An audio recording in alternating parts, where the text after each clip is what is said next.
this very special program.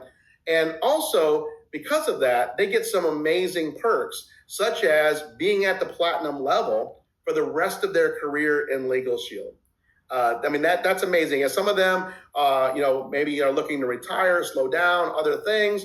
Many of them are still building huge businesses and aren't slowing down at all. But we want to recognize their achievements by saying, hey, you now qualify for Platinum Executive Director every month. They qualify for the incentive trips every year automatically. There's a whole list of perks that come with Platinum Legacy, but the biggest thing is the recognition of knowing that you made an inspirational change in hundreds of thousands of lives through trainings, teachings, traveling all over North America to Super Saturdays.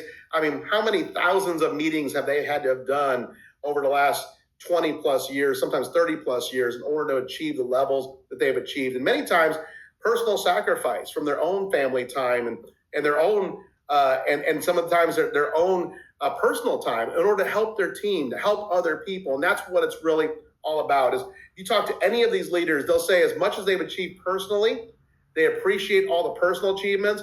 What they love even more is watching their team win, watching their team achieve, and that's what really sets them apart. Where today, I am here to share with you that we have another amazing couple that we're going to recognize as the newest qualifiers in the Platinum Legacy program. Again,